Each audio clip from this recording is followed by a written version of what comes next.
Tayo pong lahat ay manalangin.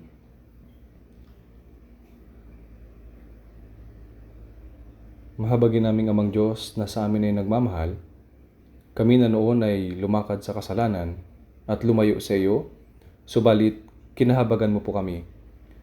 Ang kahatulan at sumpa na dapat naming tanggapin sa harapan mo ay dinala mismo ng Panginoong Hesus. Sa pamamagitan ng kanyang kamatayan at ng mahalagang dugo na kanyang idinanak, hinugasan mo po ang aming mga kasalanan magpakailanman, upang hindi na kami kailanman humarap sa kahatulan o sumpa. Nagpapasalamat po kami dahil sa dakilang biyayang ito. Ang kaligtasan ay binigay mo sa amin na walang bayad, na walang anumang aming gawa. Panginoon, nagpapasalamat po kami dahil sa dakilang biyaya na ginawa mo po kaming iyong mga anak at pinagkalooban mo po kami ng maluwalhating pag-asa na makapasok sa iyong walang hanggang kaharian sa langit. Sa oras na ito, kami na tinubos sa pamagitan ng mahalagang dugo ng Panginoon, nagtitipon sa harapan mo upang magpuri sa iyong dakilang biyaya at pag-ibig, upang mag-aral ng iyong salita at upang magkaroon ng fellowship sa banal na kapulungan na kasama mo, Panginoon.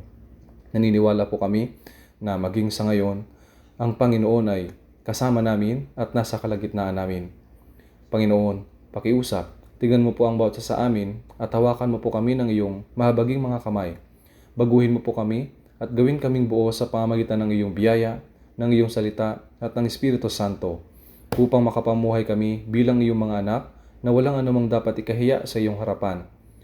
Ang mundong ito ay nagiging mas magulo na at puno ng kasalanan bawat araw. At mahihina po kami, at kung wala ang iyong tulong at gabay, ay hindi po namin magagawang mabuhay ayon sa iyong kalooban. Palakasin mo po kami ng iyong makapangyarihang kamay at patatagin mo po kami, upang sa nalalabi naming mga araw sa mundong ito ay maluwalhati ka po namin. At tapat na maisagawa namin ang misyon ng pagbabahagi ng Ebanghelyo na ipinagkatiwala mo po sa amin. Ito po ang aming taimtim na idinadalangin. Panginoon, pakiusap, samahan mo po ang lahat ng mga churches sa buong bansa at ang maraming mga churches sa buong mundo. Palakasin mo po ang bawat brothers at sisters na nag-iingat ng kanilang pananampalataya at patuloy na nangangaral ang Ebanghelyo maging sa panahon ng kahirapan. Sa pamamagitan ng iyong biyaya, ng iyong salita at ng kapangyarihan ng Espiritu Santo, tulungan mo po sila na makatayong matatag sa anumang pagdurusa o pagsubok, upang matapang nilang maipahayag ang Ebanghelyo ng Panginoon at maakay nila ang maraming mga kaluluwa sa iyo para sa kaligtasan. Ang iyong dakilang gawa nawa ay makapangyarihang may sa katuparan sa pamamagitan nila. Panginoon, ikaw na siya nagbibigay sa amin ng angkop na salita sa tamang panahon at nagpapakita sa amin ng landas na dapat naming lakaran.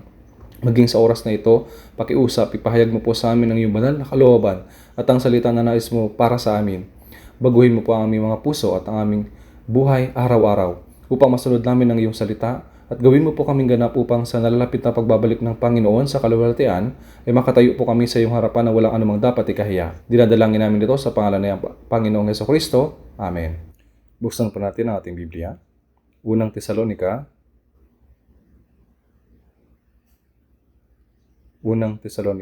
chapter 5.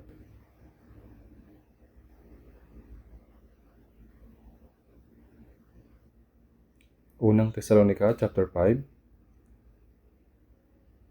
verse 16 hanggang verse 18. Babasahin ko po ito. Unang Tesalonika chapter 5, verse 16 hanggang 18. Babasahin ko po. Magalak kayong lagi, manalangin kayong walang patid. Sa lahat ng bagay ay magpasalamat kayo, sapagkat ito ang kalooban ng Diyos kay Kristo Jesus para sa inyo.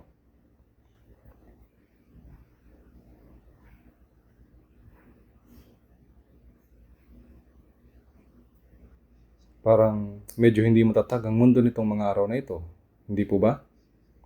Ang nangyayari sa gitnang silangan ay nakakaapekto sa buong mundo sa maraming paraan. Nagsimula ang kasaysayan ng tao doon. Subalit si Jesus sa rehiyong iyon at ang kasaysayan ng Ebanghelyo ay nagsimula doon. At ang Biblia ay nagasabi rin na ang huling paghukom sa mundo ay magaganap sa parehong rehiyon. Naniniwala ako na Ang digmaang nangyari ngayon sa gitnang silangan ay iba sa mga digmaan sa nakalipas.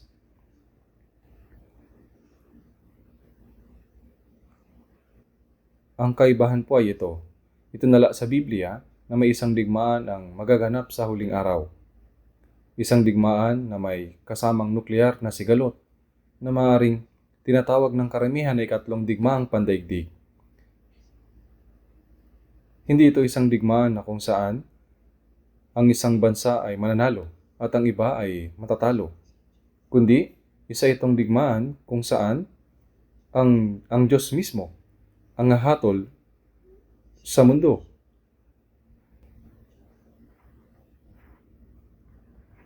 Sa ikalawang Pedro sa chapter 3 verse 6 hanggang 7, sinasabi ng Biblia na sa pamamagitan din ito, ang daigdig noon ay inapawan ng tubig at nagunaw. Ngunit sa pamamagitan ng gayon ding salita, ang kasalukuyang langit at lupa ay iningatan para sa apoy na inilalaan sa araw ng paghukom at sa paglipol sa masamang tao. Ang kasulatan ay malinaw na sinasabi sa atin na ang huling paghukom ay darating sa pamamagitan ng apoy. Noong ang mga lungsod ng Sodoma at Gomora ay napuno ng kasalanan, nagpabagsak ang Diyos ng mga naghahapoy na asupre at winasak ang Sodoma, Gomora, Adma at Zeboim, 4 ng lungsod lahat. Ang lugar na iyon ay siyang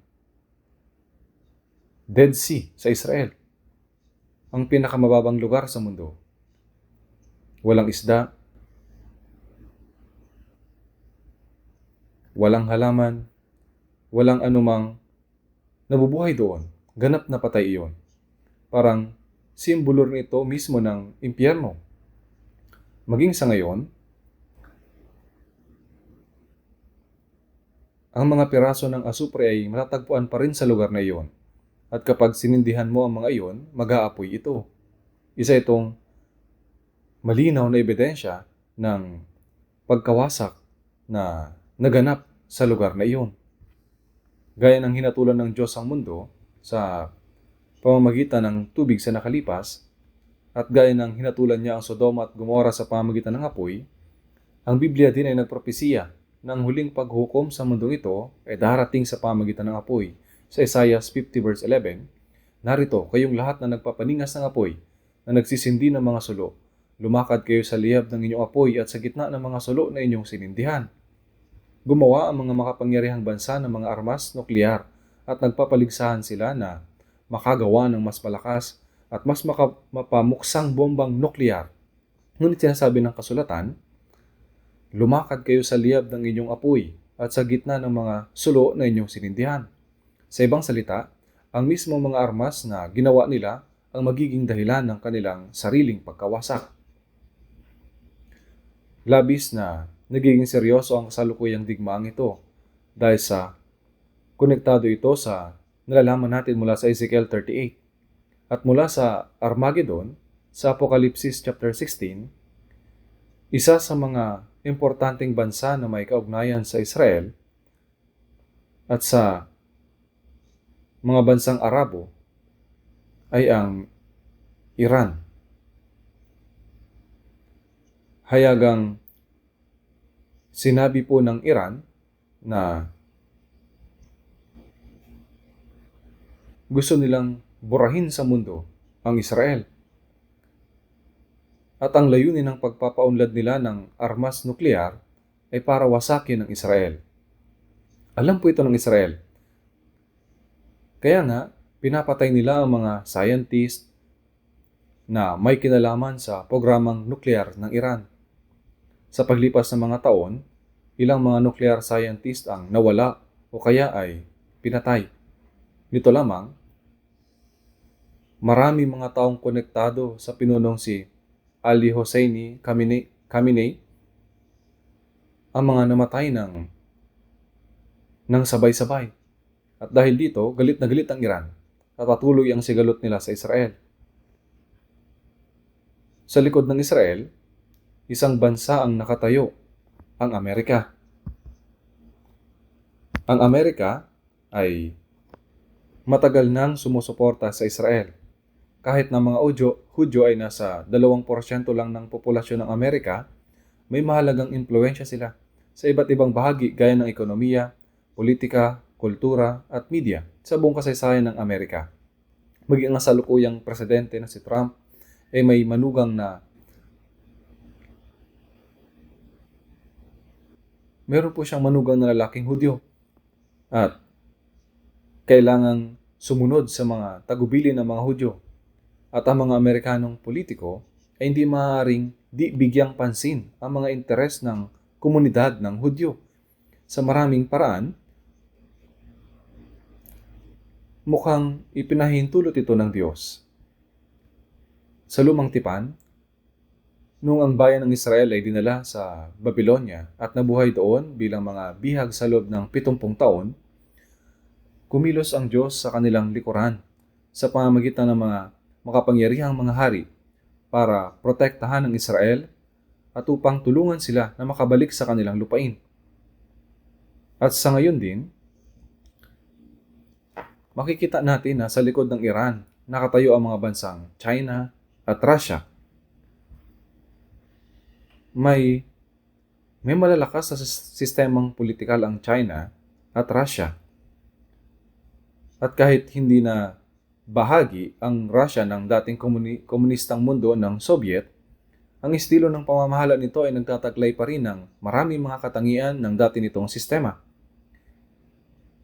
Isang napaka-sentralisado at makapangyarihang otoridad. Ilang taon akong nagpunta sa Moscow, isang beses sa isang taon, upang mangaral ng Ebanghelyo. Nakarating na rin ako sa Ukraine, pero sa totoo lang, bukod sa pangangaral ng Ebanghelyo, isa itong bansang hindi ko kailanman gustong bisitahin uli.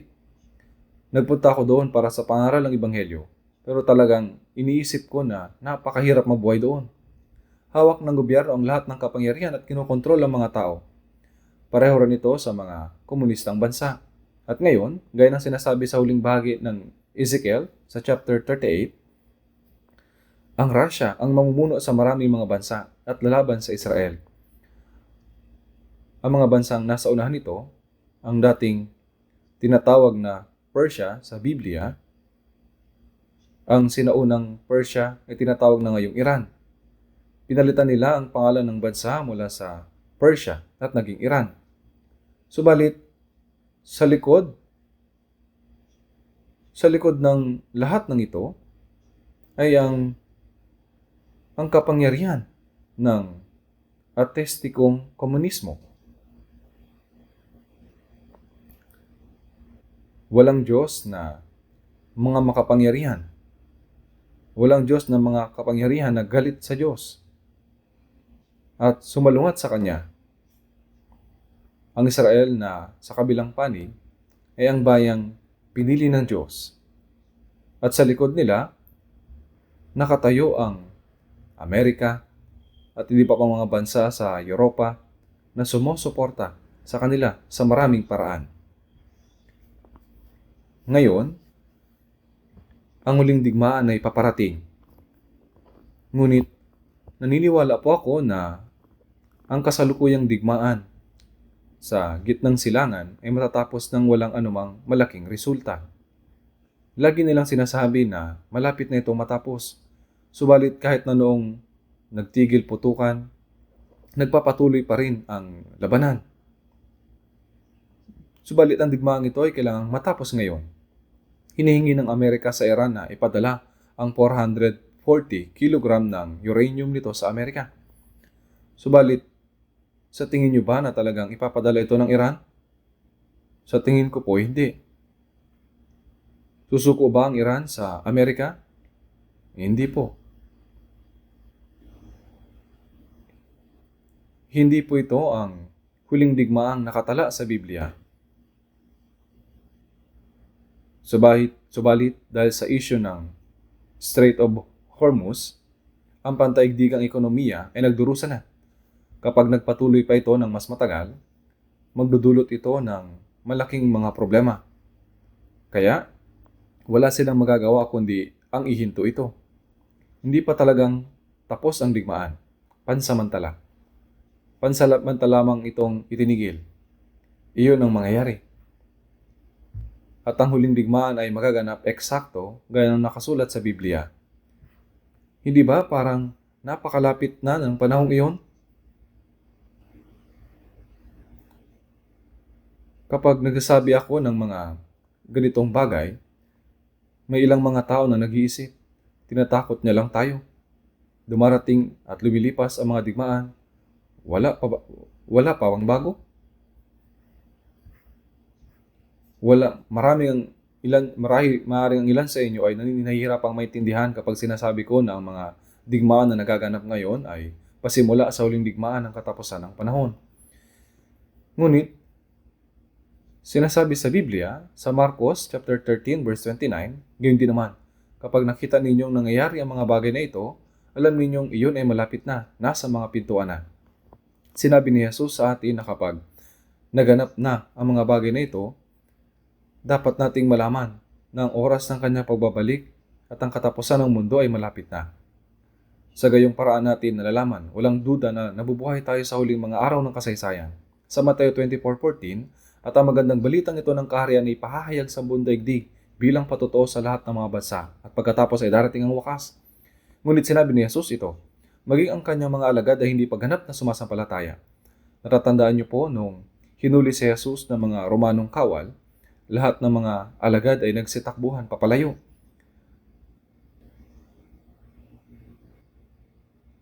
Ngunit kahit sa panahong iyon, ipinahayag ni Jesus na ang ebanghelyo ay ipangangaral sa buong mundo sa lahat ng mga bansa. At pagkatapos ay darating ang wakas.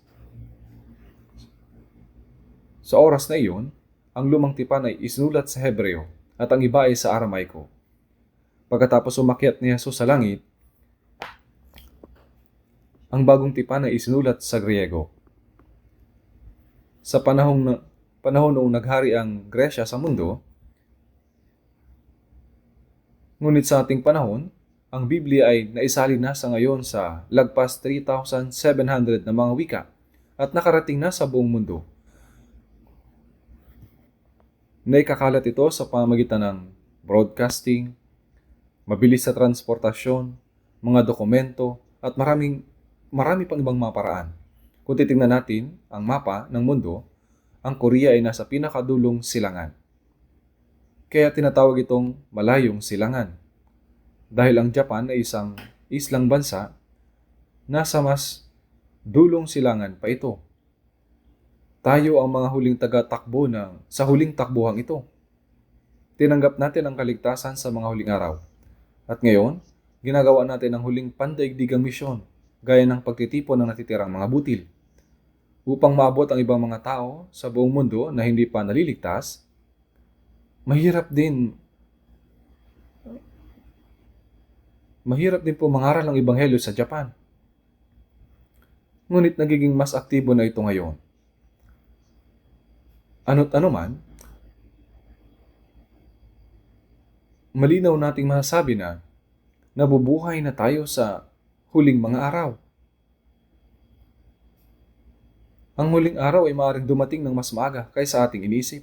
Sa pagbabalik ng Panginoon, ang mga naligtas sa nakaraan, nabuhay at namatay, ay muling bubuhayin na may espiritual na katawan.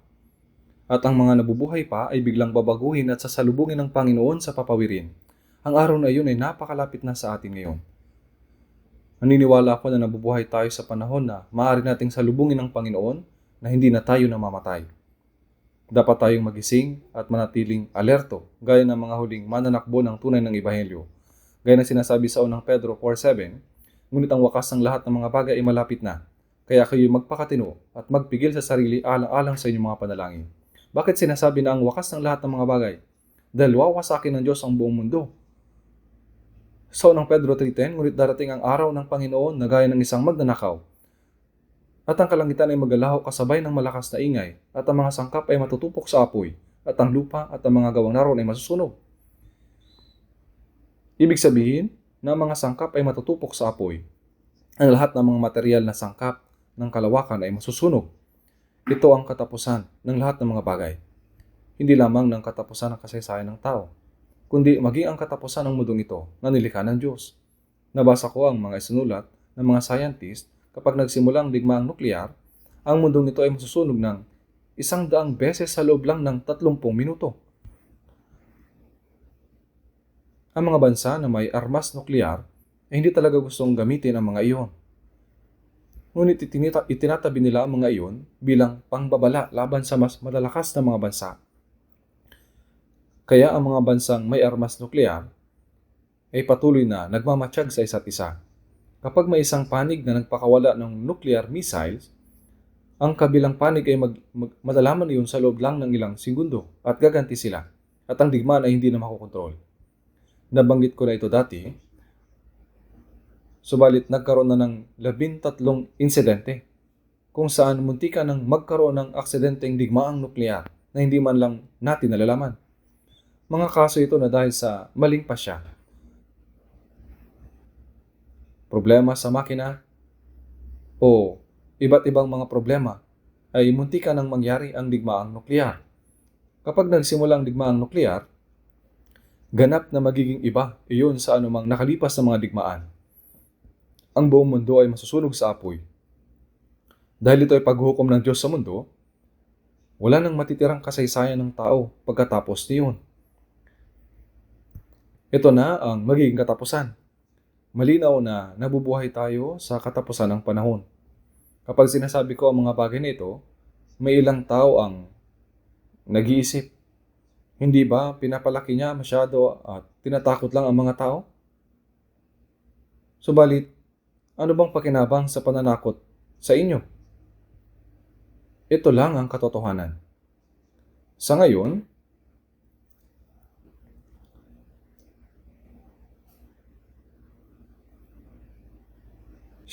mayroon pong 9 na mga bansa ang may armas nuklear.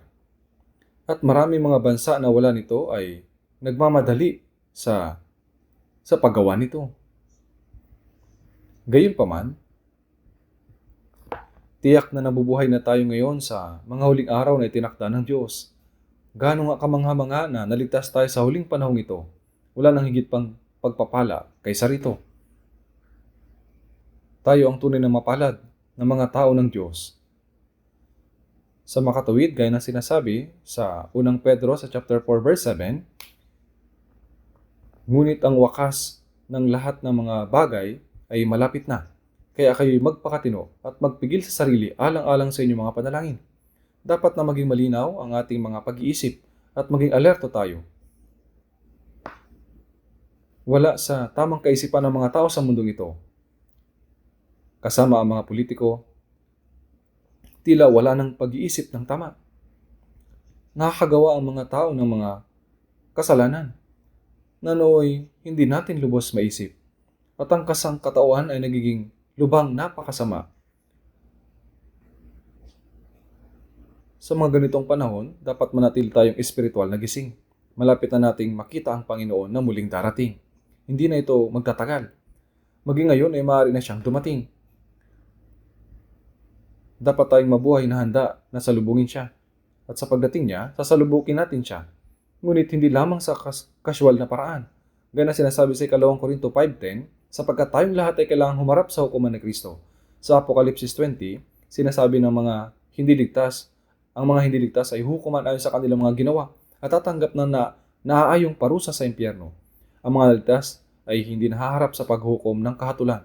Ngunit mula ng araw ng kanilang kaligtasan hanggang sa araw ng pagdayo nila sa harapan ng Panginoon, ang lahat ng mga bagay kung paano sila namuhay kay Kristo ay maihahayag. Sinasabi sa 2 Korinto 5:10, upang bawat isa ay tumanggap ng kabayaran sa mga bagay na ginawa niya sa pamamagitan ng katawan, maging mabuti o masama. Ang dahilan ng paghukom na ito, bagaman naligtas na tayo sa pamamagitan lamang ng biyaya ng Diyos, ang kaluwalhatiang matatanggap natin sa pagbabalik ng Panginoon ay magkakaiba, batay sa kung paano tayo namuhay pagkatapos nating maligtas. Sa pagbabalik ng Panginoon, darating siya sa kaluwalhatian at dadalhin niya tayo sa kaluwalhatian ng Diyos. Gayunpaman, sinasabi sa atin ng Biblia na mga antas ng kaluwang ito ay magkakaiba. Sinasabi sa 1 Korinto 15:41, mayroong kaluwalhatian ng araw at ibang kaluwalhatian ng buwan at ibang kaluwalhatian ng mga bituin, sapagkat ang isang bituin ay naiiba sa ibang bituin sa kaluwalhatian. Depende ito sa kung paano nabuhay ang isang taong ligtas. Sinasabi sa Biblia na ang ating kaluwalhatian ay magkakaiba ayon sa ating mga gawa. Kung nabubuhay tayong matuwid sa Panginoon, kung nagkiis tayo ng pagdurusa para sa Kanya, at kung tapat nating ipinahayag ng Ebanghelyo, tiyak na magiging magkakaiba ito. Sinasabi ni Jesus sa Apocalypse 22:12, ako'y malapit ang dumating at dala ko ang aking gantimpala upang gantihan ng bawat isa ayon sa kanyang ginawa. Sinasabi ng Panginoon na sa pagdating niya ay gagantimpalaan niya ang bawat isa ayon sa kanyang ginawa. Sa makatuwid, marahil sasabihin ng iba, dahil ligtas na ako, mapupunta ako sa langit. Totoo po ito. Kung sigurado kang ligtas ka, mapupunta ka sa langit.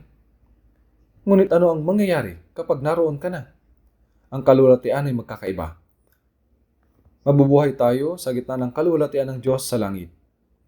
Ngunit sinasabi ng Biblia na ang antas ng kaluwalhatian ng bawat isa ay magkakaiba. Bagaman tunay na naunawaan natin ang lawak ng pagkakaibang iyon, kapag nakapunta na tayo doon, malinaw at tiyak na magkakaiba ito. Kung haharap tayo sa Panginoon ngayong araw, ang iba ay kikilalanin bilang mga namuhay ng maayos sa kanyang salita at ayon sa kalooban ng Diyos. Gayunpaman, mayroong iba na labis na pagsisisihan ng kanilang buhay. Sasabihin nila, kung alam ko lang na magiging ganito, nabuhay sana ako ng mas matapang ayon sa kalooban ng Panginoon. Dahil sa walang kabuluhang laman na ito at sa mga bagay ng salibutan, namuhay ako sa kaduwagan at ambigo akong sundin ang kalooban ng Diyos. Tunay na pagsisisihan nila ito. Subalit, pagkatapos niyon ay wala nang iba pang pagkakataon. Gayunpaman, para sa atin, mayroon pang pagkakataon. Sa makatuwid, dapat nating maunawaan na nabubuhay tayo sa pinakamahalagang panahon sa lahat. Sa araw na ito, tingnan natin ang binasa nating talata sa unang Tesalonica, chapter 5, verse 16 hanggang verse 18. Magalak kayong lagi. Manalangin kayong walang patid. Sa lahat ng bagay ay magpasalamat kayo. Simpleng mga salita lamang ito, ngunit sinasabi ng Biblia, sapagkat ito ang kalooban ng Diyos kay Kristo Jesus para sa inyo. Nakasaad dito na ito ang kalooban ng Diyos para sa mga banal na naligtas kay Kristo. Kapag sinasabi natin ang kalooban ng Diyos, ibig sabihin ay ito ang tunay na ninanais ng Diyos para sa atin. Kaya, sinabi ng Panginoon ang tatlong simpleng bagay na ito. Ngunit, nag-aalala po ako kung may papaliwanag ko ba ito sa inyo ng mabuti. Bagaman simpleng mga salita lamang ito, naglalaman ito ng mga napakalalim at mahalagang kahulugan. Una, sinabi niya, magalak kayong lagi. Ang magalak kayong lagi ay, ito po ay isang utos. Hindi po sinabi na, magalak kayo kapag gusto ninyo o huwag magalak kung ayaw ninyo. Sinasabi nito, magalak kayo. At partikular na sinasabing magalak kayong lagi. Bakit? Sapagkat sa mga naligtas, nagbigay ang Diyos ng biyaya upang magalak silang palagi. Sa iglesia sa Tesalonica, bagaman humaharap sa matinding pagsubok at kapighatian ng panahong iyon, sinabi na tinanggap nila ang ebanghelyo na may malaking kagalakan. Sa unang Tesalonica, chapter 1, partikular na sinasabi sa verse 6, unang Tesalonica, chapter 1, verse 6, at kayo'y naging tagatulad sa amin at sa Panginoon na inyong tinanggap ang salita sa matinding kapighatian na may kagalakan ng Espiritu Santo. Nang panahong iyon, ang mga mananampalatayang Kristiyano sa iglesia po ng Tesalonica na may hinaharap na malaking kapighatian, inusig ng mga Hudyo ang mga Kristiyano na mangaral po ng Ebanghelyo si Apostol Pablo doon po sa Tesalonica. Sinubukan siyang patayin ng mga Hudyo. Kaya nagtungo siya sa ibang rehiyon upang ipangaral ang Ebanghelyo. Subalit sinundan pa rin siya ng mga Hudyo mula sa Tesalonica. Kalaunan ay pinagbabato nila si Pablo na tinangka siyang patayin at may matinding pagdurusa sa Tesalonica. Kaya sinabi na inyong tinanggap ang salita sa matinding kapighatian na may kagalakan ng Espiritu Santo. Ipinangaral ang Ebanghelyo sa mga taga-Tesalonica nang nasa gitna sila ng matinding kapighatian. Naligtas sila at tinanggap ang salita ng may kagalakan ng Espiritu Santo. Pagkatapos silang maligtas, Nagalak sila ng labis sa biyaya ng Diyos. Bukod pa rito, sinasabi ng Biblia, "At kayo'y naging tagatulad sa amin at sa Panginoon." Ibig sabihin nito ay naging tulad sila sa Panginoon sa loob ng Ebanghelyong ipinangaral sa pamamagitan ng mga apostol. Dahil po dito, ang iglesia sa Tesalonica ay naging halimbawa ng pananampalataya sa maraming ibang mga mananampalataya. Kapag iniisip natin ang Tesalonica, nakikita natin ang talatang ito. Sa unang Tesalonica 1:7, "Ano pat kayo naging halimbawa sa lahat ng mananampalatayang nasa Macedonia at nasa Akaya." Para sa mga taga-Tesalonica, sinabi ni Apostol Pablo, "Magalak kayong lagi." Sinabihan niya sila na magalak. Ngunit paanong magiging posible ang magalak lagi? Kinakaharap ng iglesia sa Tesalonica ang matinding mga kapigatian, kahirapan at pag-uusig. Ngunit sa halip na sabihin sa kanila na mapighati o panghinaan ng loob, sinabi niya, "Magalak kayong lagi." Na nangangahulugang patuloy na magalak na walang patil. Sinabi niya na magalak. Isa itong utos. Bakit? Dahil bilang mga Kristiyano, napakarami nating mga dahilan. Maraming mga kondisyon. Kaya, tunay na magagawa nating magalak lagi. Tingnan natin saglit, Unang Pedro chapter 1. Unang Pedro chapter 1.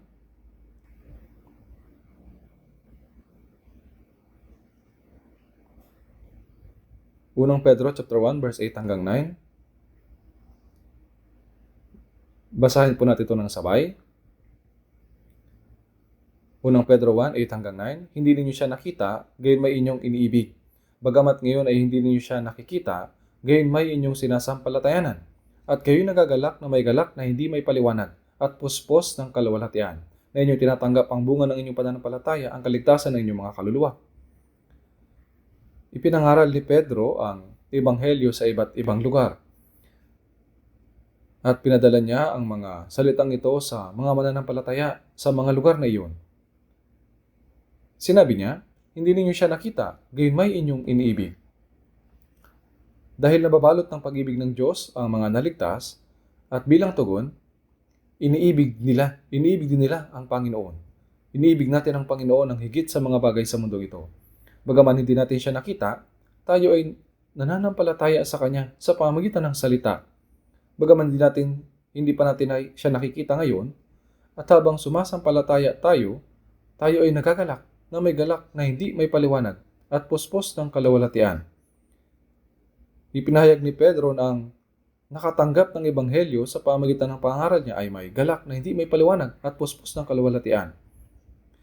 Ang kagalakang ito ay hindi maaaring lubos na mapaliwanag ng ating mga salita. Itong galak at puspos ng kaluwalhatian ay lubos na naiiba mula sa uri ng kasiyahang hinahanap ng mga tao sa mundong ito. Ang kanilang mga kasiyahan ay hindi maluwalhati. Ang ibang tao ay nagagalak dahil sa kumita sila ng maraming pera o nagkaroon sila ng malaking kayamanan.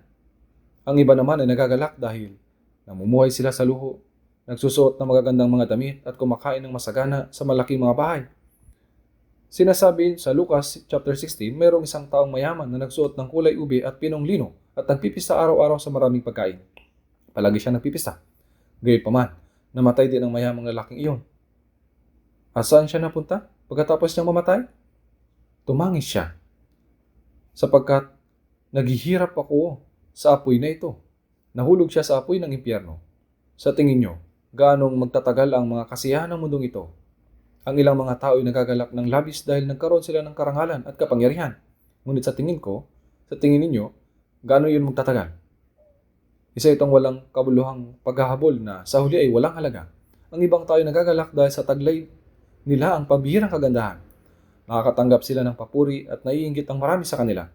Gayunpaman, gaya ng bulaklak na nalalanta sa maiksing panahon, ang kagandahan ay madaling lumilipas. Sa huling bahagi, sa Kawikaan, sa chapter 31, sinasabi, ang alindog ay madaya at ang ganda ay walang kabuluhan. Maging ang bulaklak ay nalalanta, hindi mahalaga ang mga bagay na iyon. Nagagalak ang mga tao sa mundo sa mga makasanlibutang bagay. Ngunit, hindi ito tunay na kaligayahan. Isa itong bagay na kalaunan ay kumukupas at maglalaho. Iniisip ng mga tao sa mundong ito na magagalak at masisiyahan sila kapag kumita sila ng maraming pera at maging mayaman. Kaya, sabik nilang hinahabol ang kayamanan. Ngunit anong sinasabi ng aklat ng mga kawikaan?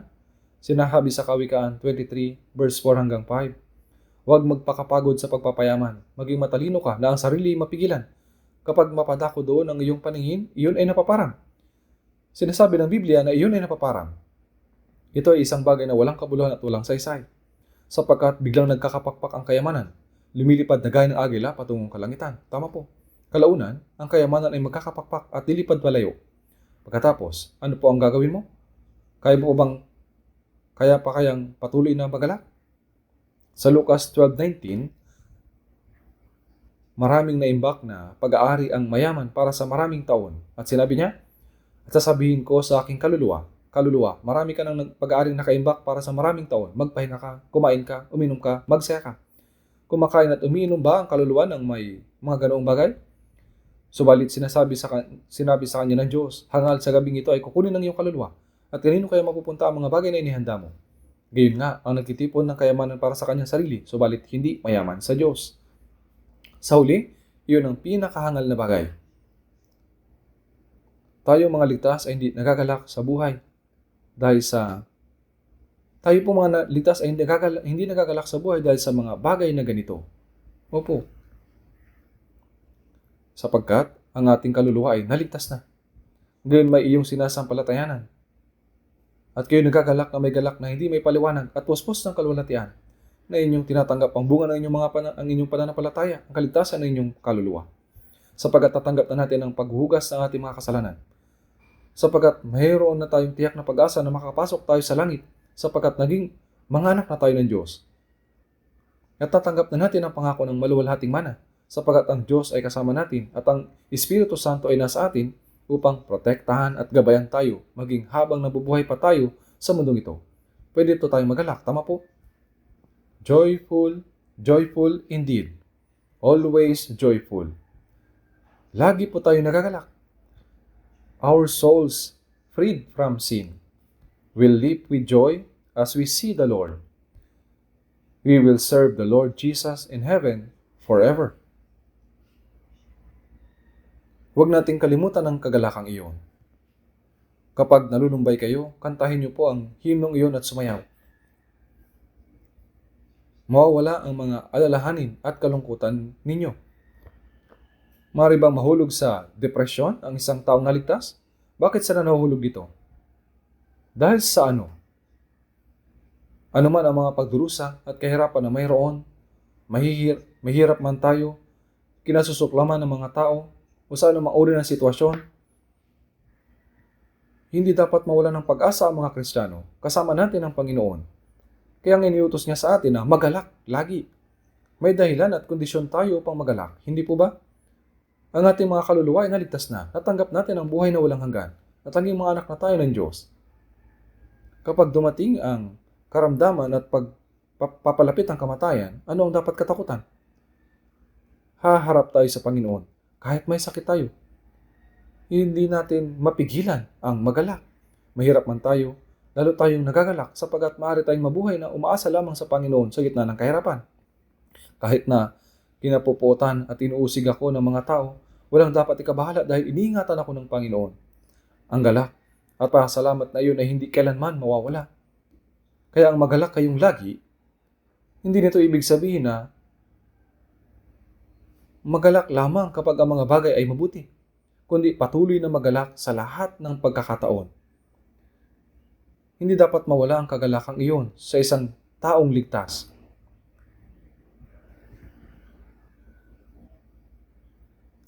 Nagagalak tayo dahil naligtas na tayo.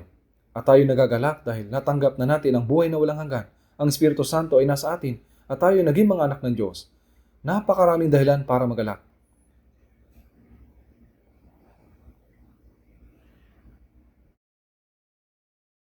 Tignan po natin saglit sa Isaiah 61.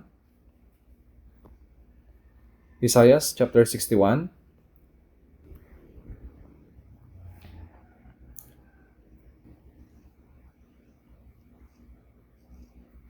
Basahin po natin ng sabay-sabay ang verse 10. Isaiah 61, verse 10. Ako'y magagalak na mabuti sa Panginoon. Ang aking buong pagkatao ay magagalak sa aking Diyos, sapagkat binihisan niya ako ng mga damit ng kaligtasan. Kanyang tinakpan ako ng balabal ng katwiran, gaya ng lalaking ikakasal na ginagayakan ng sarili ng palamuting bulaklak, at gaya ng babaeng ikakasal na nagagayakan ng kanyang mga hiyas. Dito po, gaya ng sinabi ni Propeta Isaias, ako'y magagalak na mabuti sa Panginoon. Tayo'y nagagalak na mabuti. Bakit po? Ang aking buong pagkatao ay magagalak sa aking Diyos, sapagkat binihisan niya ako ng mga damit ng kaligtasan. Inalis niya ang maruming kasuotan ng kasalanan, at binihisan niya ako ng mga damit ng kaligtasan. At ng balabal ng katwiran, gaya ng lalaking ikakasal na ginagayakan ng sarili ng palamuting bulaklak, gaya ng babaeng ikakasal na nagagayakan ng kanyang mga hiyas.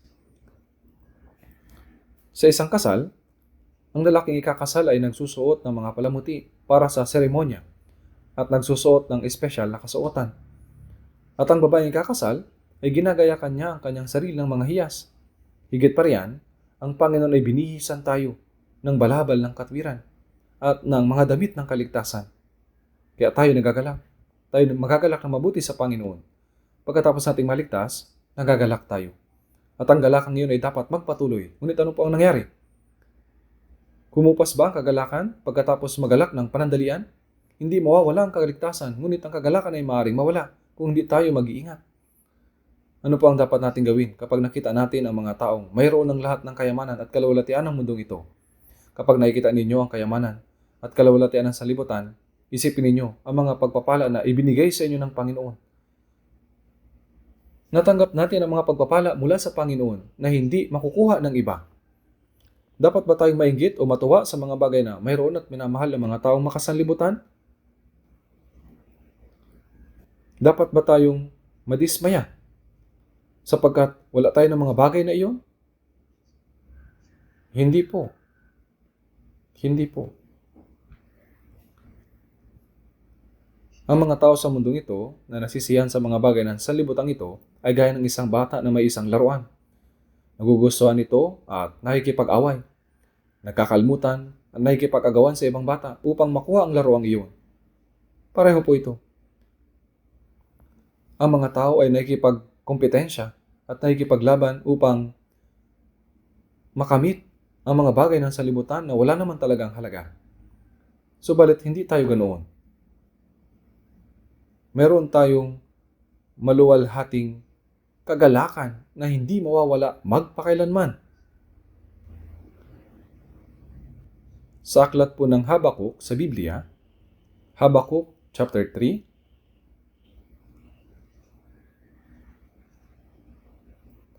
Habakuk chapter 3, Mikas, Nahum, pagkatapos po ay Habakuk. Habakuk chapter 3, verse 17.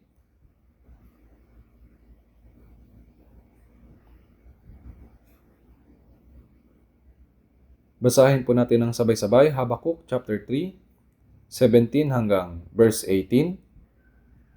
Bagamat ang puno ng igos ay hindi namumulaklak, ni magkakaroon man ng bunga sa mga puno ng ubas, ang olibo ay hindi magbubunga, at ang mga bukid ay hindi magbibigay ng pagkain. Ang kawan ay aalisin sa kulungan, at hindi na magkakaroon ng bakahan sa mga silungan.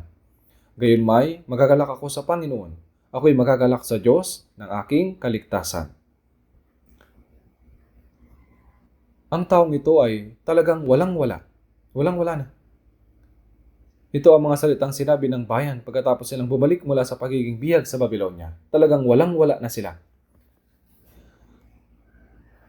Bagamat ang puno ng igos ay hindi namumulaklak, walang bulaklak sa puno ng igos. Ni magkakaroon man ng bunga sa mga puno ng ubas, ang olibo ay hindi magbubunga, at ang mga bukid ay hindi magbibigay ng pagkain. Ang kawan ay aalisin sa kulungan, at hindi na magkakaroon ng bakahan sa mga silungan. Walang-wala na talaga. Kahit walang-wala na, wala, wala at wala. Gayon may, magagalak ako sa Panginoon. Ako'y magagalak sa Diyos ng aking kaligtasan. Kahit walang-wala tayo. Ako'y magagalak sa Diyos ng aking kaligtasan. Brothers and sisters, kung minsan ba ay nararamdaman ng mga Kristiyano ang pagiging miserable sa kanilang sarili at naisip nila, bakit kailangan ko mamuhay ng napakahirap at miserable sa mundong ito? May nag-iisip ba ng ganyan? Naisip nyo na ba na ang salita sa Lucas, sa chapter 6, verse 20, mapapalad kayong mga dukha. Ang ebanghelyo ay ipinangaral sa mga dukha. Mapalad ang mga dukha sa espiritu, sapagkat kanila ang kaharian ng langit. Kung naging mayaman tayo, maaaring hindi natin natanggap ang kaligtasan. Ako po, namuhay ako sa matinding kahirapan mula pagkabata. At nang panahong iyon, labis akong nahirapan. Ngunit kapag naiisip ko ito ngayon, sa katunayan, iyon ay isang pagpapala. Mapalad ang mga dukha, iyon ay pagpapala ng Diyos. Kung ang isang tao ay isinilang na sa isang pangayamang pamilya, o sa mayayamang bansa tulad ng Europe o Amerika, na ipinanganak sa isang magandang kapaligiran, nakapagtapos sa magandang paaralan, at namumuhay ng komportable sa matataas na posisyon, paano sila makakatanggap ng kaligtasan? Pag-isipan niyo po ito. Kadalasan, ang mga ganoong tao ay hindi nakakatanggap ng kaligtasan. Pagkaraan ng maikling panahon, sila ay namamatay, hahatulan at mapupunta sa impyerno. Yan ba ay talagang bagay na dapat kainggitan? Dapat din tayong maging tunay na mapagpasalamat at magalak kahit na naging mahirap tayo. Kaya kahit wala tayo, ako'y magagalak sa Diyos na aking kaligtasan. Huwag nating dapat hayaang mawala ang kagalakang iyon. Dapat laging manatili ang kagalakang iyon. Sinasabi magalak kayong lagi. Ano mang kahirapan ang dumating, kahit na maging mahirap tayo o magkasakit man, paano kung nagkasakit tayo? Pinakamadala, maaari tayong mamatay. Ngunit kapag namatay tayo, pupunta tayo sa Panginoon. Kung ito ay kalooban ng Panginoon, patuloy tayong mabubuhay. At kung ito ay kalooban ng Panginoon, iiwan natin ang katawang ito at tutungo sa Kanya. Kaya ano ang dapat na ikabahala? Pwede ba nating ganap na ipagkatiwala ang ating mga sarili sa kamay ng Panginoon at magalak? Kaya, magalak kayong lagi. Ibig sabihin na magalak sa bawat sitwasyon. Huwag nating hayaang mawala ang kagalakan. Ang magalak ay utos ng Panginoon. Sinabi pa niyang magalak ng walang dahilan? Ito ay sapagkat ibinigay niya na sa atin ang lahat ng biyaya upang magawa nating magalak. Ang Espiritu Santo ay pumarito at nananahan sa akin.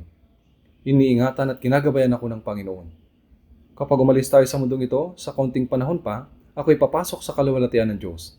Kapag iniisip natin ang ibinigay sa atin ng Diyos, hindi ba napakaraming bagay ang dapat na ikagalak? Kapag nakakalimutan natin ang mga bagay na iyon, at tinitingnan lamang kung ano ang nasa harapan ng ating mga mata, tumatawa at umiiyak dahil lamang doon. Kung gayon, ang Diyos ay hindi nalulugod.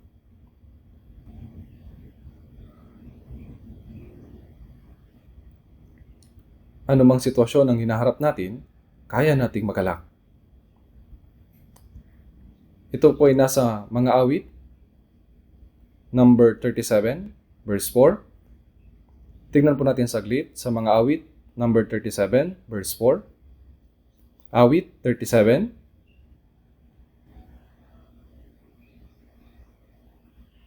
verse 4. Basahin po natin ng sabay-sabay. Sa Panginoon, ikaw ay magpakaligaya, at ang mga nasa ng iyong puso sa iyo'y ibibigay niya. Sa Panginoon ay ikaw ay magpakaligaya. Anong ibig sabihin ng sa Panginoon, ikaw ay magpakaligaya? Ang ibig sabihin ng talatang ito ay magalak dahil sa Panginoon. Ibig sabihin ay hanapin natin ang ating kagalakan sa Diyos. Sa ibang salin, sinasabing hanapin ang kagalakan sa Panginoon, sa Diyos. Magalak. Iyon po ang ibig sabihin. Hindi ba tayo magagalak sapagkat tayo ay nasa Diyos? Sapagkat natanggap natin ang buhay na walang hanggan at pag-asa, ang pag-ibig ng Diyos at ang kanyang dakilang biyaya, at sapagkat ang Panginoon ay nasa atin. Sa Panginoon, ikaw ay magpakaligaya, at ang mga nasa ng iyong puso sa iyo'y ibibigay niya. Kapag tayo ay nagpakaligaya sa Diyos, tutuparin ng Diyos ang mga bagay na taimtim nating inaasam at ang mga bagay na kailangan natin. Kaya nga sinabi niya sa atin na magalak, magpakaligaya sa Panginoon. Tingnan din po natin sandali sa Isaiah 58, verse 14. Isaiah chapter 58, verse 14.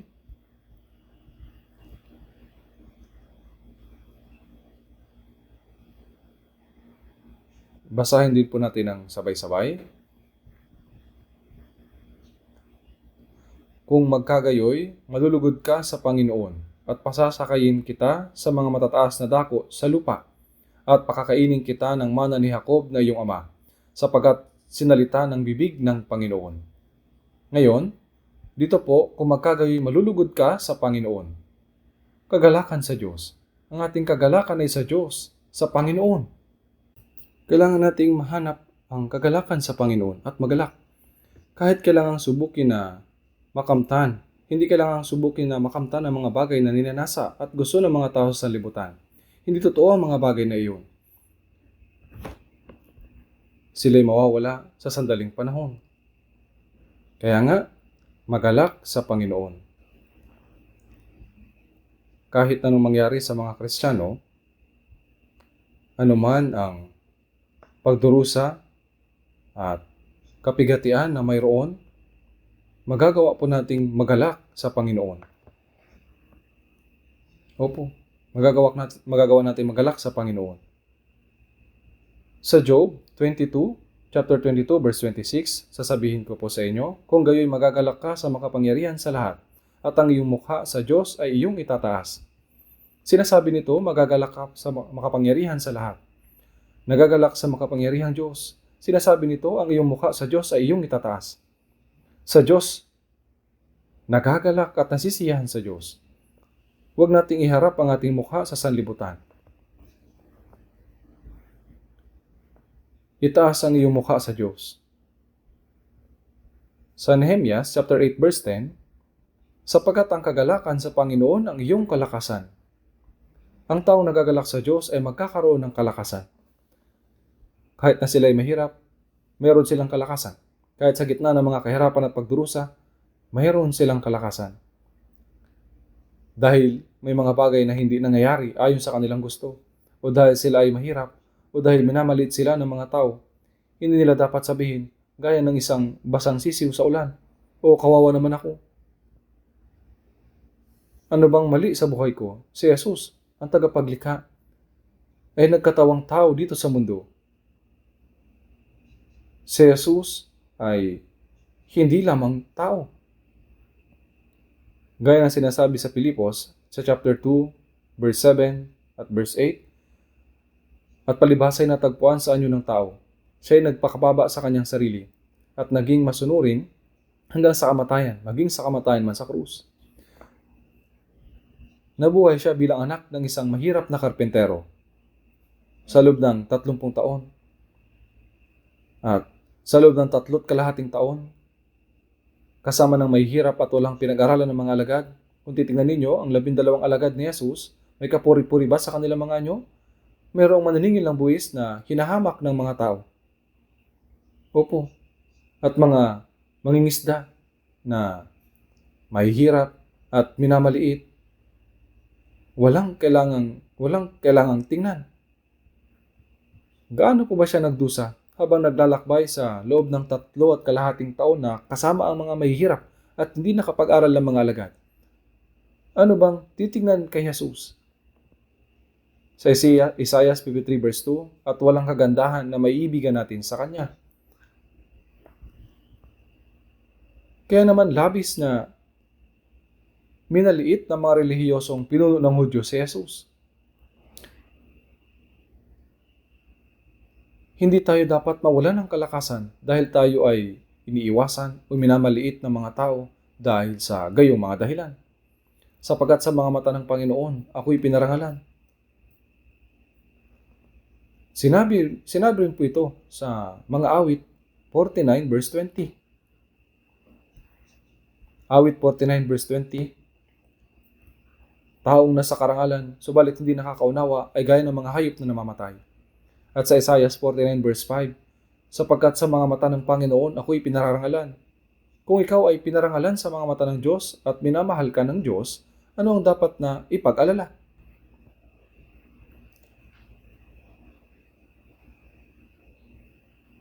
Tignan po natin saglit sa mga gawa, chapter 16. Mga gawa, chapter 16, verse 22.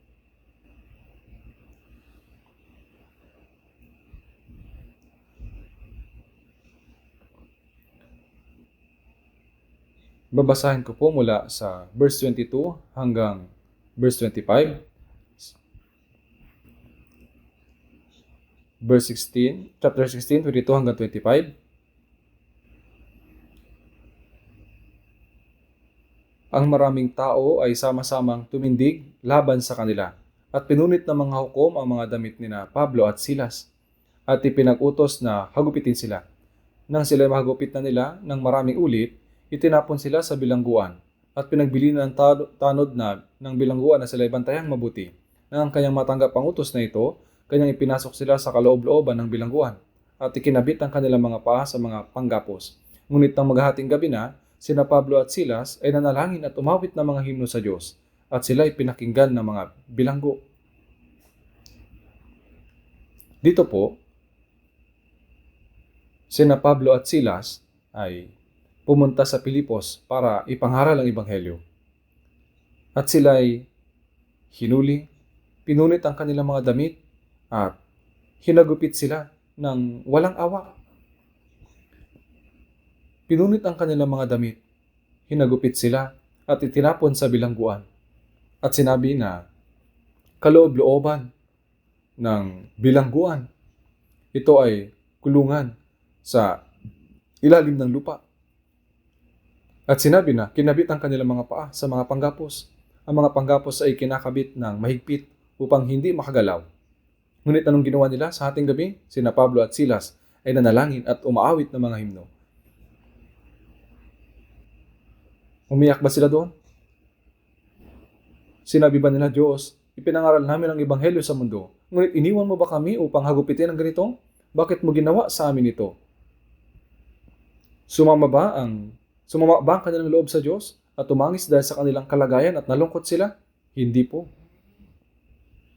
Sila nagalak at umawit ng mga himno dahil itinuring nila sila ng Diyos na karapat-dapat na magdusa para sa Panginoon at sa Ebanghelyo. Sa pag-awit naman ng mga himno, sa Santiago 5.13, mayroon bang masaya? Umawit siya ng papuri. Ang pag-awit ay isang bagay na ginagawa kapag ikaw ay masaya. Paanong kakanta ang isang taong malapit ng mamatay o ang isang taong nasa labis na kalungkutan? Ngunit sinabi ni Apostol Pablo at Silas ay umawit ng mga himno at nanalangin.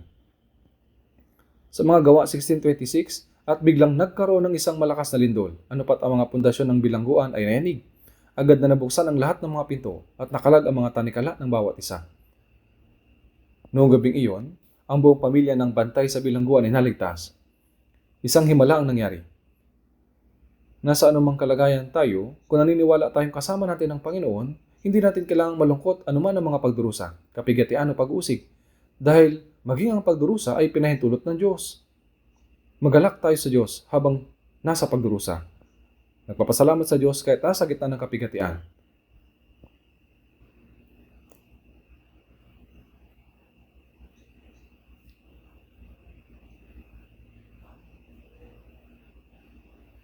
Buksan po natin sa Pilipos chapter 2. Pilipos chapter 2 verse 17.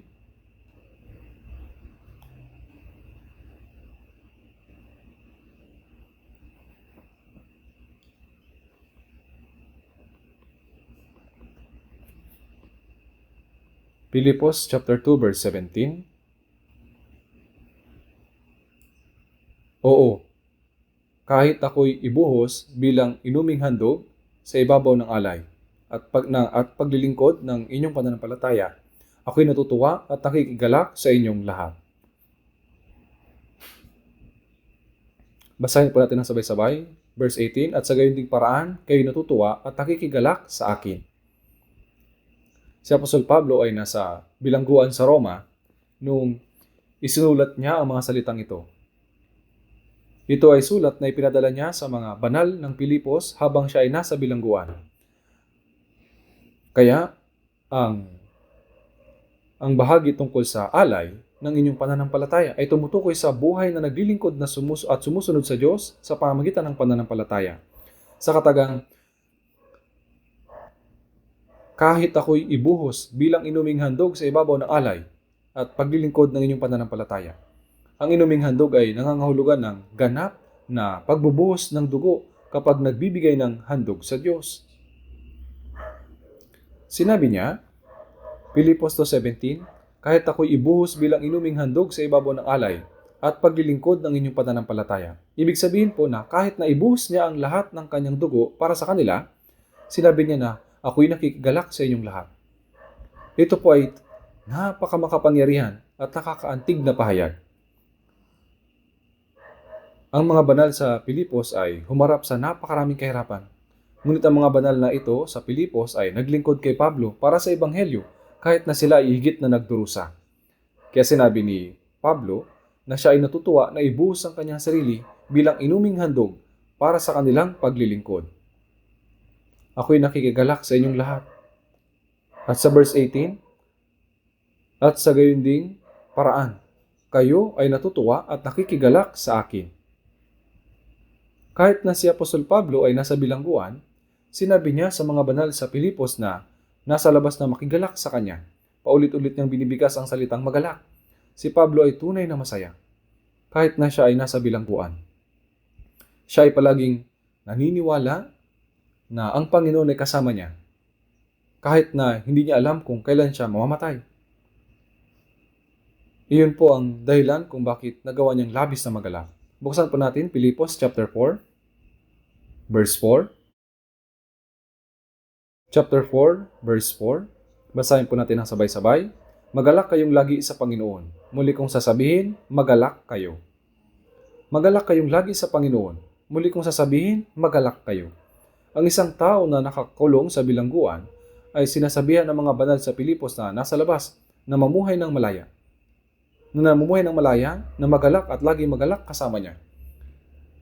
Kahit na siya ay nasa bilangguan, si Apostol Pablo ay laging puno ng kagalakan dahil sa biyaya at pag-ibig ng Diyos. Sinabihan niya sila na magalak. Tayo mga Kristiyano ay nagagalak sapagkat tayo ay ligtas na, sapagkat ang Panginoon ay kasama natin. At dahil mayroon tayong walang hanggang pag-asa, tayo rin ay nagagalak sapagkat tinutulungan at ginagabayan tayo ng Diyos. Subalit, may dumarating na maliit na kahirapan. Nararamdaman natin na ang ating kaligayahan ay biglang naglalaho. At sinasabi natin na, tingnan ninyo, ang mahirap kong buhay. Ngunit ano bang mali dito?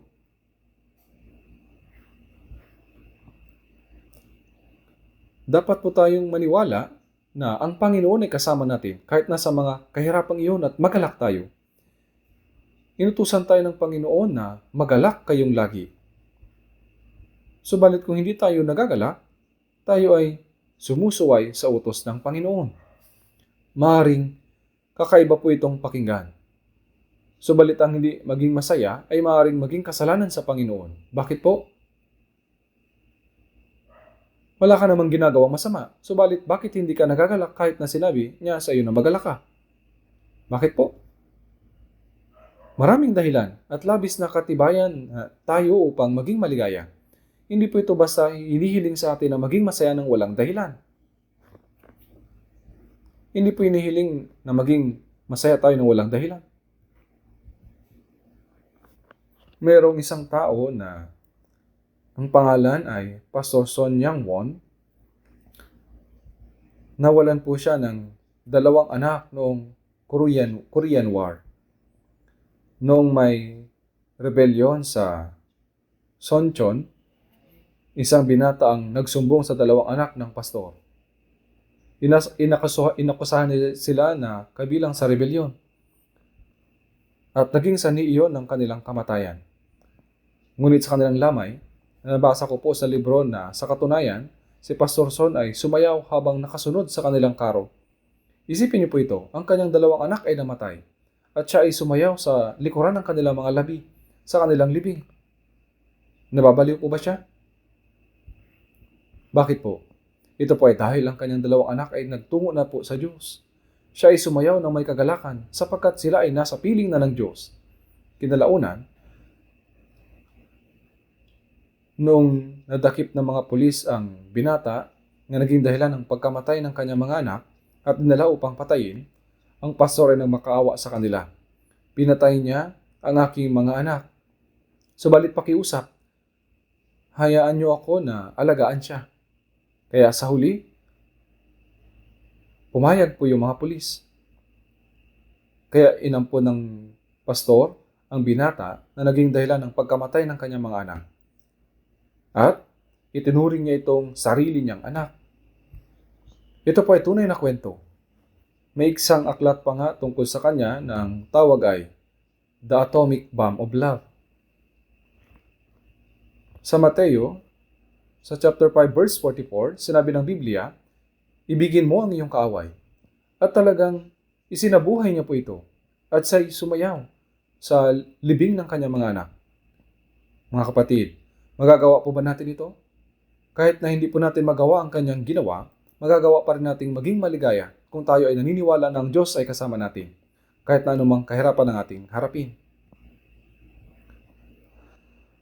Sa mga gawa, sa chapter 5, verse 41, sinasabi ng Biblia, sa kanilang pag-alis sa Sanhedrin, nagalak sila na ituring na karapat dapat magtiis ng kahiyan alang-alang sa pangalan. Tingnan din po natin sa Mateo chapter 5,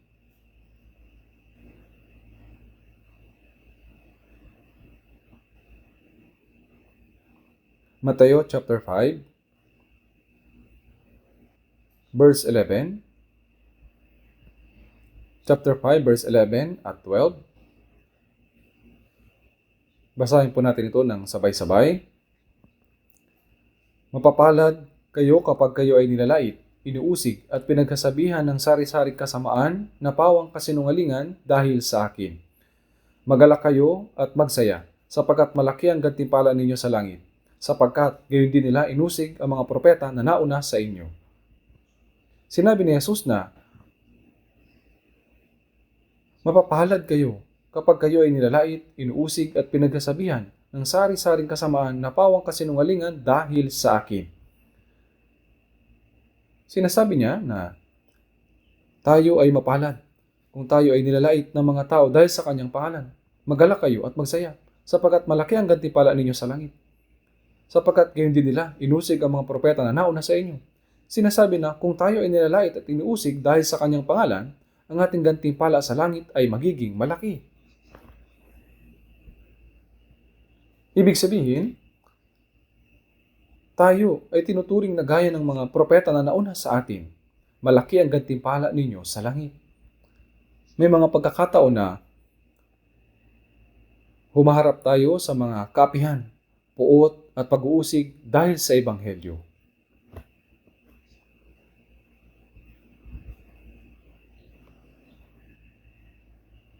Sa ngayon, marami mga Kristiyano ang humaharap sa napakaraming pag-uusig sa mga bansang komunista.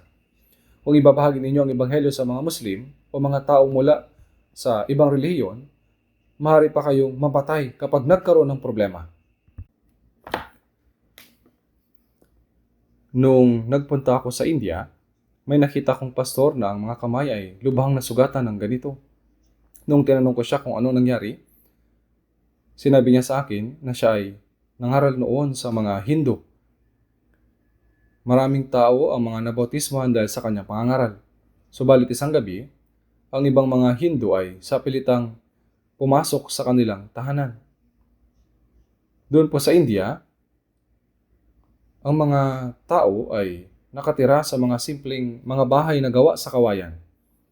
Sinira nila ang mga pader at sinubukang saksakin siya gamit ang isang kutsilyo at nasugatan ang kanyang kamay noong sinubukan niya itong harangin. Sinabi niya, munti ka na siyang mamatay. Kahit ngayon po, may mga lugar kung saan nangangaral ang Ebanghelyo ang mga tao habang humaharap sa gayong mga panganib. Sa mga lugar ng mga Muslim, maaari kang mapatay dahil sa pangangaral sa kanila dahil sa mga dahilang pampolitika o pangrelihiyon. Kaya maraming tao ang dumaranas ng mga kahirapan habang ipinapangaral ang Ebanghelyo. Sapagkat hindi po natin nararanasan ang mga ganito. Tama po? Tayo po ay malaya at komportable. Hindi po ba? Gayunpaman, maaaring mayroon tayong mga pagdurusa na pinagdaraanan. Kahit na tayo ay dumaranas ng ganito mga kahirapan, sinasabi ng salita na tayo ay magalak pa rin. Sapagkat, gayon din nila, inusig ang mga propeta na sa inyo. Tingnan po natin, unang Pedro, chapter 4, verse 12. Unang Pedro, chapter 4, verse 12. Basahin po natin ng sabay-sabay, verse 12 hanggang 13. Mga minamahal, huwag kayong magtaka tungkol sa mahigpit na pagsubok na dumarating sa inyo upang kayo'y subukin. Nawaring may isang katakatakang bagay na nangyayari sa inyo, kundi kayo magalak, yamang kayo nakikibahagi sa mga pagdurusan ni Kristo upang kayo man ay matuwa at sumigaw sa galak kapag ang kaluwalhatian niya ay nahayag. Tungkol sa mahigpit na pagsubok na dumarating sa inyo upang kayo'y subukin. Alam nyo na sinasanay ng Diyos ang mga Kristiyano, di ba? Sa Deuteronomy chapter 8, nilabas ng Diyos ang mga Israelita mula sa lupain ng Ehipto, kung saan sila ay mga alipin, at nanguna sa kanila patungo sa lupain ng Kanaan, na kanyang ipinangako. Sinasabi nito na sa ilang ay hinayaan niya na magutom sila at pinakain sila, inuhaw sila at binigyan sila ng maraming kahirapan at pagdurusa, upang subukin kung iingatan ba nila ang salita ng Diyos o hindi. Sinusubok at sinasanay din niya ang mga naligtas. Sabi po, tungkol sa mahigpit na pagsubok na dumarating sa inyo upang kayo subukin. At upang mahulma ang bakal sa isang kagamitang pangsaka o matalas na espada, kailangan itong ilagay sa apoy. Pagkatapos ay alisin, mamartilyuhin, at huhulmahin. Pagkatapos ilulubog ito sa tubig at ilalagay ulit sa apoy. Sa gayong paraan, ginagawa ang mga mabubuting kagamitang pangsaka at mga matatalas na sandata. Sinasanay tayo ng Diyos upang magkaroon tayo ng pananampalataya na kayang malampasan ang anumang kahirapan o kalaban. Kaya sinabi dito, mahigpit na pagsubok na dumarating sa inyo upang kayo'y subukin. Huwag kayong magtaka tungkol sa mahigpit na pagsubok, kundi kayo'y magalak, yamang kayo'y nakikibahagi sa mga pagdurusa ni Kristo. Kapag ang may pagdurusa at kahirapan, tinatanong natin, bakit ito nangyayari? May mga pagdurusa at pagsubok na ibinibigay ang Diyos sa atin upang sanayin tayo. Kaya sinasabi niya tayo ay magalak at masiyahan. Kundi kayo'y magalak, yamang kayo'y nakikibahagi sa mga pagdurusa ni Kristo, upang kayo man ay matuwa at sumigaw sa galak kapag ang kaluwalhatian niya ay nahayag. Sa mga pagdurusa, sa mga pagsubok dahil sa Panginoon, ay tiyak na tatanggap kayo ng espesyal na gantimpala mula sa Diyos. Sa pagpasok nila sa kaluwalhatian ng Panginoon, sinasabi niya sa atin na magalak at masiyahan dahil tatanggap tayo ng kaluwalhatian. Kaya nga,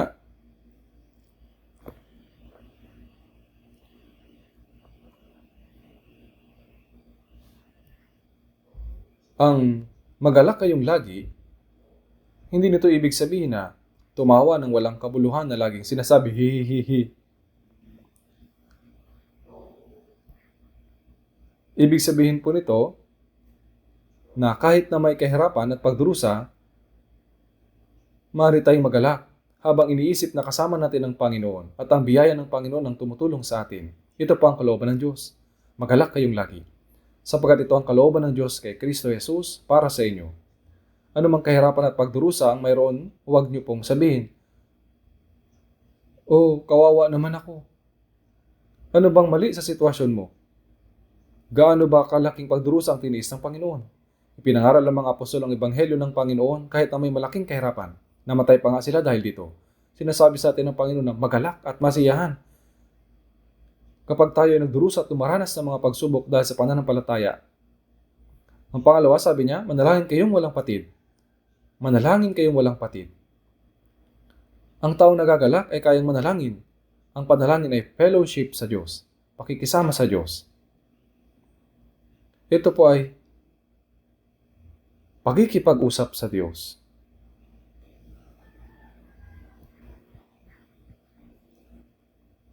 Kung ang mag-asawang lalaki at babae ay buong araw na magkasama at hindi nagsasabi ng anumang salita, o kung ang mga magulang at mga anak ay magkakasama at walang sinasabi kahit isang salita, kung ganoon, may problema. Ang Panginoon ay nasisiyahan sa ating mga panalangin. Siya ay nasisiyahan sa pakikipag-usap sa Diyos. Ang panalangin ay fellowship sa Diyos. Sinabi niya na manalangin tayo. Sa Lucas chapter 18,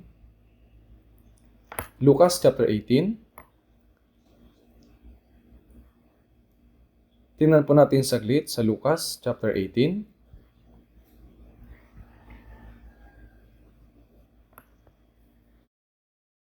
Lucas chapter 18, verse 1. Isinalaysay ni Jesus sa kanila ang isang talinhaga kung paano sila'y dapat palaging manalangin at huwag man lupaypay. Sinabi niya, sa isang lungsod ay may hukom na hindi natatakot sa Diyos at walang taong iginagalang. At sa lungsod na iyon ay may isang babaeng balo na laging pumupunta sa kanya na nagsasabi, bigyan mo ako ng katarungan laban sa aking kaaway. May ilang panahon na siya ay tumatanggi. Subalit pagkatapos ay sinabi niya sa kanyang sarili, bagaman ako hindi natatakot sa Diyos at hindi gumagalang sa tao. Subalit, dahil sa ginagambala ako ng balong ito, bibigyan ko siya ng katarungan. Kung hindi ay magsasawa ako sa kanyang patuloy na pagparito. At sinabi ng Panginoon, pakinggan ninyo ang sinabi ng masamang hukom. At hindi ba bibigyan ng Diyos ng katarungan ang kanyang mga pinili na sumisigaw sa kanya araw at gabi? Kanya bang matitiis sila? Sinasabi ko sa inyo, mabilis niyang bibigyan sila ng katarungan. Gayunman, pagparito ng anak ng tao, makatagpo kaya siya ng pananampalataya sa lupa? Sinasabi dito na tayo ay dapat laging manalangin at huwag man lupaypay kapag may mga kahirapan, pagdurusa. Sinasabi nito, laging manalangin. Lagi at huwag man lupaypay. Minsan, kaagad sinasagot ang ating mga panalangin. At minsan, sinasagot ang panalangin paglipas ng 1 o 2 buwan. At minsan, natutupad ang panalangin bago mamatay ang isang tao. Kawili-wiling mabasa ang mga ganitong bagay sa mga libro. Subalit, ang isang taong nananalangin ay hindi nanghihina at patuloy na nananalangin hanggang sa huli. Dito po ay mayroong di makatarungang hukom, tama? Isang balong babae ang nagdurusa dahil sa kawalan ng katarungan at tinihiling niya na ipagiganti siya sa kanyang kaaway. Ang taong ito ay binabaliwala ang Diyos at hindi gumagalang sa mga tao. Hindi siya natatakot sa Diyos. Kung nasolusyonan niya ang mga problema ng mayayaman, maaari siyang tumanggap ng malaking pera. Ngunit ang mahirap na balong ito ay walang-wala, kaya sa una, hindi niya ito pinakinggan. Ngunit dahil patuloy siyang bumabalik at kinakausap siya, sabi niya, kung hindi ko siya bibigyan ng katarungan, ay patuloy niya akong gagampalain. Kaya binigyan niya siya ng katarungan sa kanyang kaaway. Nung sinabi niya ito, pakinggan ninyo ang sinabi ng masamang hukom, maging ang di makatarungang hukom ay tinupad ang hiling sa kanya dahil sa siya ay patuloy na humingi sa kanya. At hindi ba bibigyan ng Diyos ng katarungan ang kanyang mga pinili na sumisigaw sa kanya araw at gabi? Kanya bang matitiis sila? Mabilis nang bibigyan sila ng katarungan. Dapat tayong patuloy na manalangin sa Diyos. Kahit na tayo ay nananalangin na ng maraming ulit at hindi pa rin nangyayari, huwag nating sabihin na, marahil hindi na nakikinig ang Diyos. Marahil walang interes sa akin ng Diyos at titigil sa panalangin. Huwag po natin itong gawin. Kung may mga bagay kang tunay na ninanais, kung ikaw ay nananalangin ng taimtim, tinitingnan din ng Diyos kung gaano ka matiyagang patuloy na mananalangin. Kung hindi ka manlulupaypay at mananalangin hanggang sa huli, sasagutin ng Diyos ang panalangin mo. Sa Lucas chapter 11 verse 9, sabi po nito, humingi kayo at kayo bibigyan. Humanap kayo at kayo makakita. Tumuktok kayo at kayo pagbubuksan. Sinasabi rito na kahit ang masamang tao ay nagbibigay din ng mabuting bagay sa kanyang anak. Sabi rin sa Mateo 7, 9-11, Meron bang tao sa inyo na kung humingi ng tinapay ang kanyang anak, sa kanyang anak ay bato ang ibibigay? O kung humingi siya ng isda, ibibigyan niya ito ng ahas? Kung kayo nga na masama ay marunong magbigay ng mabubuting kaloob sa inyong mga anak, gaano pa kaya ang inyong ama na nasa langit ang magbibigay ng mabuting bagay sa humihingi sa kanya? Gaano pa kaya ang inyong ama sa langit na magbibigay ng Espiritu Santo sa mga humihingi sa kanya? Ibig sabihin nito na ibibigay niya ang tulong ng Espiritu Santo. Kaya naman, dapat tayong manalangin ng taimtim sa harapan ng Diyos. Sa Juan 16:24, sinabi ni Jesus na sa mga alagad, hanggang ngayon wala pa kayong hinihinging anuman sa pangalan ko. Kayo humingi at kayo tatanggap upang malubos ang inyong kagalakan.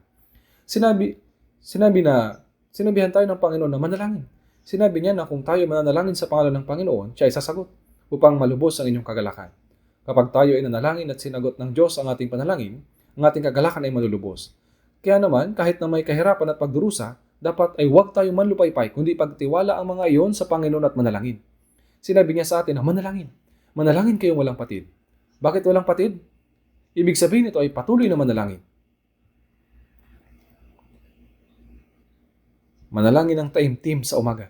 Manalangin sa araw. Manalangin kayo bago matulog. At manalangin kapag may oras kayo. Dapat tayong magpatuloy sa pananalangin. Sinasabi ng mga tao na ang panalangin ay gaya ng paghinga. Hindi tayo mabubuhay kung hindi tayo hihinga, tama? Kaya hindi tayo dapat tumigil sa pananalangin.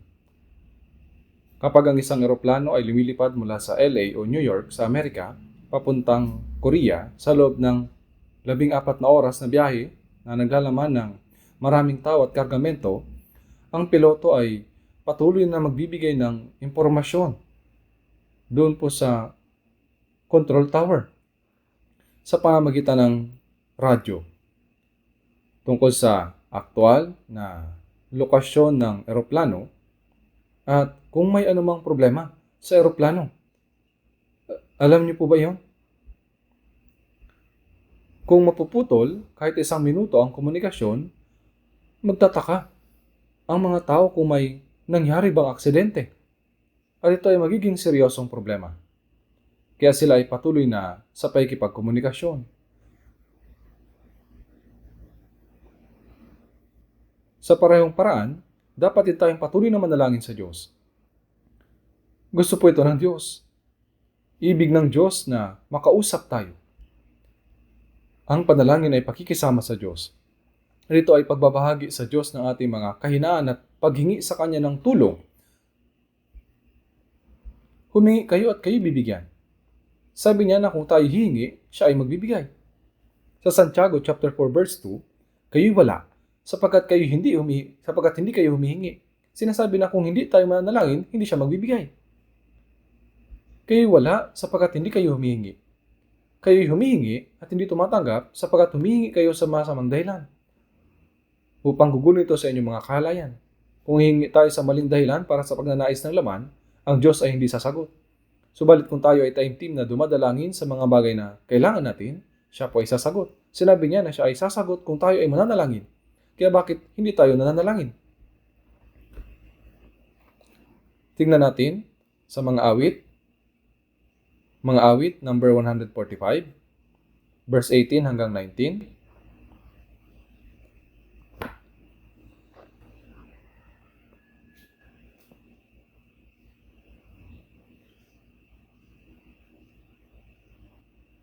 Mga awit 145, verse 18.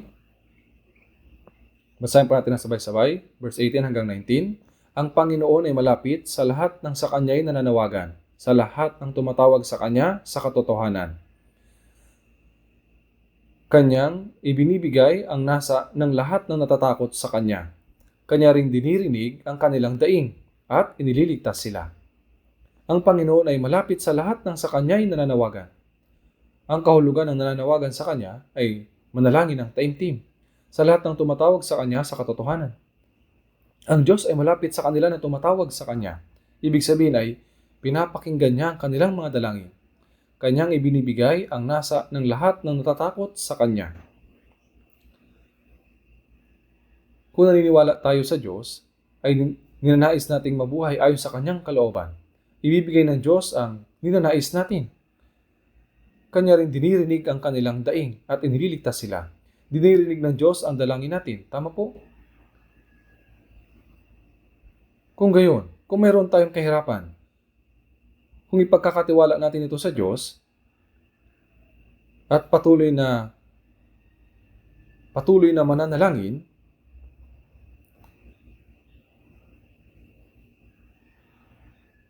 sinabi po ng Diyos na diringgin niya tayo. Kayo wala sapagat hindi kayo humihingi. Sinasabi rito na kung hindi tayo mananalangin, ang Diyos ay hindi sasagot. Kayo humihingi at hindi tumatanggap sapagat humihingi kayo sa masamang dahilan upang gugulin ninyo ito sa inyong mga kalayawan. Sinasagot ng Diyos ang mga panalangin ng ayon sa kanyang kalooban at sa kanyang kaluwalhatian. Awit 17 verse 1. O Panginoon, pakinggan mo ang matuwid na usapin. Mula sa mga labing walang pandaraya, dinggin mo ang aking panalangin. Dinirinig ng Diyos ang tapat na panalangin. Kung tayo tumatawag sa Kanya sa katotohanan. Wala pong dapat na kasinungalingan kapag tayo ay dumadalangin sa Diyos. Ang Panginoon ay malapit sa kanila na tumatawag sa Kanya mula sa katotohanan. Dinidinig ng Diyos ang tapat na pagluha. Mula sa mga labing walang pandaraya, digin mo ang aking panalangin.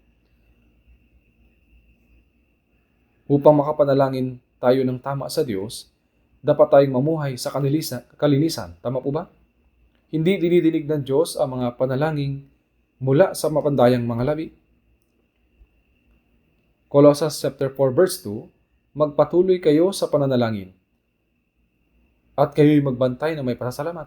Ibig sabihin ng buhay ng pananalangin ay buhay na binabantayan ng Espiritu. Mga kapatid, gaano kayo kadalas manalangin? Dapat tayong manalangin para sa ating mga sarili, para sa ating pamilya, para sa church, para sa mga hindi ligtas, at para sa bansa. Maraming bagay ang dapat na ipanalangin. Kaya sinabi ni Samuel sa bayan ng Israel, sa unang Samuel chapter 12 verse 23, bukod dito, saga ng akin, huwag nawang mangyari sa akin na ako'y magkasala laban sa Panginoon sa paghinto ng pananalangin para sa inyo. Sinabi niya na ang paghinto sa panalangin ay kasalanan. Kung tayo ay mananalangin, sasagot ang Diyos ang kasalanan ng paghinto sa pananalangin. Kaya sinabi ni Samuel na ayaw niyang magkasala sa paghinto sa panalangin. Si Jesus ay nanalangin ng labis. Tama po? Sa Marcos, sa chapter 1 verse 35, nang madaling araw, habang madilim pa, pagbangon ni Jesus ay lumabas siya at doon ay nanalangin. Lucas chapter 6 verse 12, at ginugol ang buong magdamag sa pananalangin sa Diyos. Siya ay pumunta na mag-isa sa bundok upang manalangin. Sa Lucas 22:39, at siya ay lumabas at pumaroon gaya ng kanya nakagawian sa bundok ng mga olibo at sumunod naman sa kanyang mga alagad. Gaya ni Jesus, dapat din tayong mabuhay ng buhay na nakagawian ng patuloy na manalangin.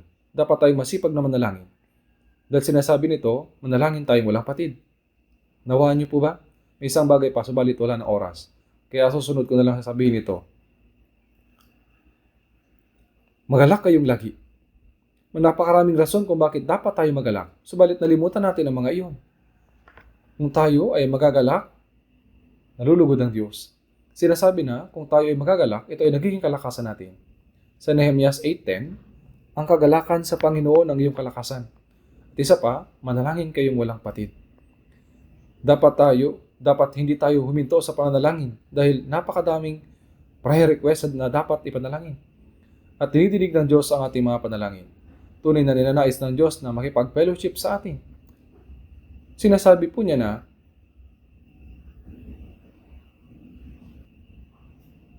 makipag-usap tayo.